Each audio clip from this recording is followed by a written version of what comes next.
அன்புக்குரியவர்களே, இன்றைக்கு ஆண்டின் முதல் நாள்.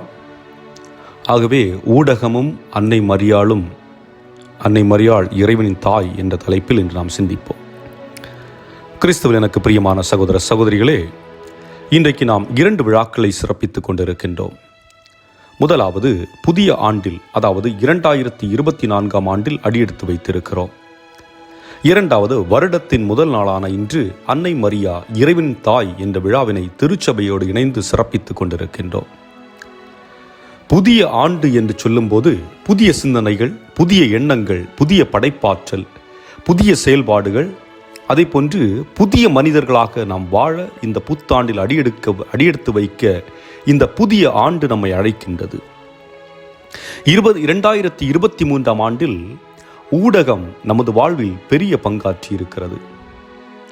ஆனால் இந்த ஊடகம் நல்ல பாதையை காட்டியதா அல்லது கெட்ட பாதையை காட்டியதா என்று ஒவ்வொருவரும் தனிப்பட்ட விதத்தில் சிந்தித்து பார்க்க வேண்டும். காரணம், ஒவ்வொரு நபரின் அனுபவம் வேறுபட்டதாக இருக்கிறது. இன்று உலகம் இறைவனின் தொடர்பிலிருந்து விலகிச் சென்று கொண்டிருக்கின்றது. உலகம் என்று சொல்வது நீங்களும் நானும் தான். நாம் வாழும் சமூகத்தில் அறிவியலும் புதிய கண்டுபிடிப்புகளும் அவைகளை நோக்கியே நம்மை ஈர்ப்பதால் நாம் கடவுள் என்ற உறவிலிருந்து விலகி சென்று கொண்டிருக்கிறோம். இதை ஆழமாக புரிந்து கொள்ள இவ்வாறு சிந்திப்போம். குழந்தைகளுக்கு விளையாடுவதற்காக அல்லது யூடியூபில் கார்ட்டூன் பார்ப்பதற்காக அலைபேசியை கொடுப்பது இன்று அதிகமான குடும்பங்களில் பார்க்க நேரிடுகிறது. இது நல்ல செயலா அல்லது கெட்ட செயலா? நல்ல செயலாக இருந்தால் ஏன் அந்த குழந்தைக்கு அந்த அலைபேசியை விட அல்லது அந்த கார்ட்டூன் படங்களில் வரும் மனிதர்களை விட நீங்கள் முக்கியமானவர்கள் என்று தெரியவில்லை? கையில் அலைபேசியை கொடுத்தால்தான் குழந்தை அழுகை நிற்கும் என்றால் நீங்கள் எந்த பயிற்சியை உங்கள் குழந்தைகளுக்கு கொடுத்திருக்கின்றீர்கள்? அல்லது உங்களுடைய உடனிருப்பு எதற்கு பயன்படுகிறது? நம்ம திருத்தந்தை பிரான்சிஸ் கூறுகிறார், We are entering into a materialistic and consumeristic world. We need to protect our children from it. நாம் இப்போது பேசிக் கொண்டிருப்பதும் இதுதான். அதாவது பொருளுக்கு இருக்கிற முக்கியத்துவம் பெற்ற தாய் தந்தையருக்கு இல்லை என்ற ஒரு சூழல் இன்று நிலவி கொண்டிருப்பதை சுட்டி காட்டுவதற்காக தான்.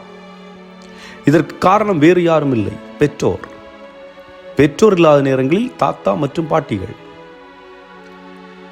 நமது குழந்தைகளின் மூளையை அலைபேசியில் தோன்றும் படங்கள் மற்றும் விளையாட்டு ஆக்கிரமித்து விடுகின்றன. இதனால் நமது குழந்தைகளுடைய மூளையானது மழுங்கடிக்கப்படுகிறது. காரணம், அவர்கள் சிந்திக்க மறுக்கிறார்கள்.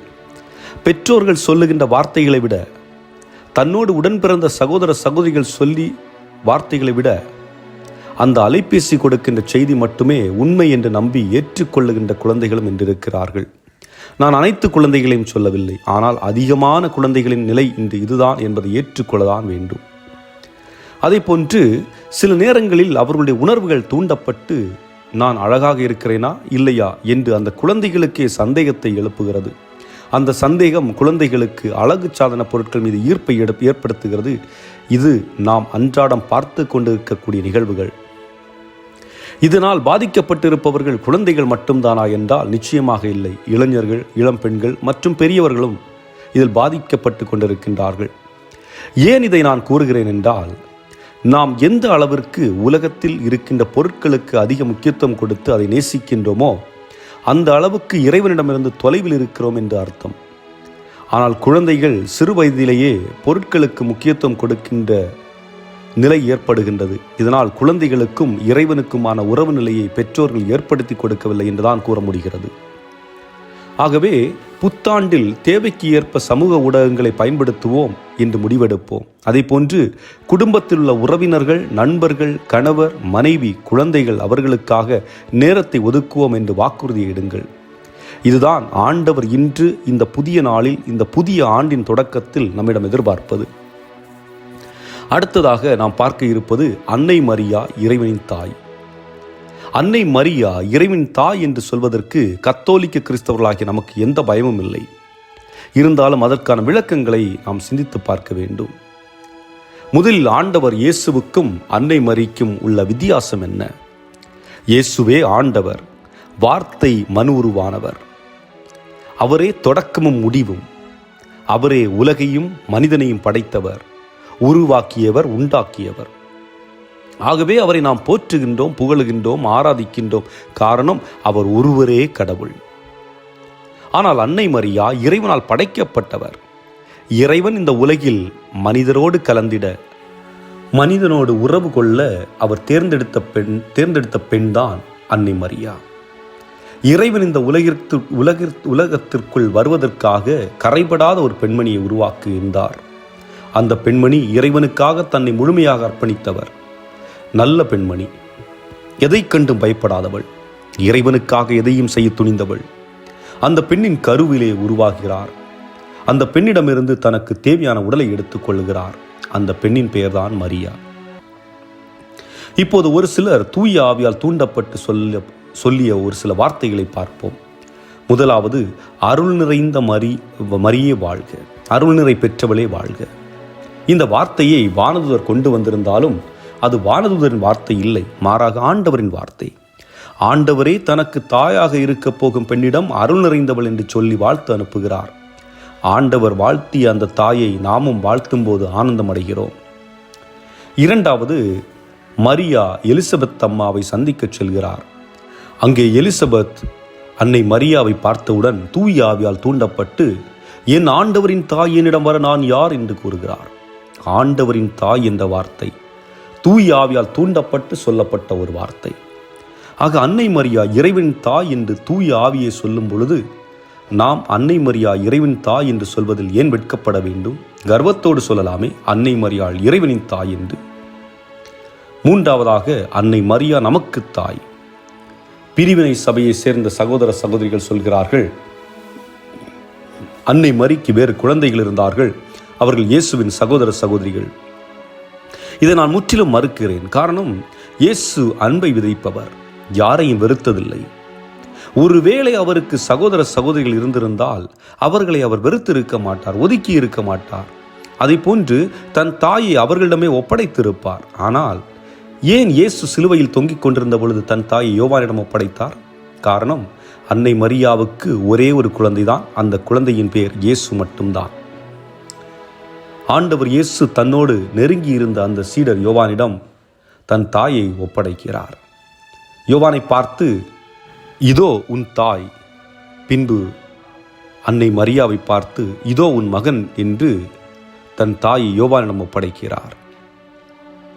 இறைவனின் தாயாக இருந்தவர் இப்பொழுது அனைத்து மக்களின் தாயாக ஒரு பெரிய பொறுப்பை தாங்கிக் கொண்டு நின்று கொண்டிருக்கின்றார். அன்னை மரியா இன்று நம்முடைய பல ஊர்களில் ஆரோக்கிய அன்னையாக, லூர்து அன்னையாக, வியாகுல அன்னையாக, ஃபாத்திமா அன்னையாக, கார்மல் அன்னையாக பாதுகாவலராக நின்று நம்மை பராமரித்து பாதுகாத்து நின்று கொண்டிருக்கின்றார். ஆக ஆண்டில் முதல் நாளில் அன்னை மரியா நமக்கு கொடுக்கும் செய்தி என்ன? இன்றைய நற்செய்தியில் மரியா நடந்த அனைத்தையும் தன் உள்ளத்தில் சிந்தித்துக் கொண்டிருக்கின்றார் என்று குறிப்பிடப்பட்டுள்ளது. அமைதியான ஒரு நிலை, அமைதியான ஒரு சூழல். அந்த அமைதி நிலையில் துன்பமும் உண்டு, இன்பமும் உண்டு. இன்பம் என்பது என்ன? இயேசுவின் பிறப்பு, யோசேப்பின் அன்பு, யோசேப்பின் பாதுகாப்பு, அதுபோன்று இடையர்கள் வந்து குழந்தையை சந்தித்தது, மகிழ்ந்து கொண்டாடியது, அதுபோன்று அது ஒரு வெளிச்சமான இரவு போன்ற நிகழ்வுகள் மகிழ்ச்சியை கொடுத்தது. துன்பம் என்பது அன்னை மரியாவுக்கு எதிர்காலத்தை பற்றி தெரியவில்லை, என்ன நிகழப்போகிறது என்று தெரியாது. குழந்தை பிறந்த நிலையில் தங்குவதற்கு இடமில்லை.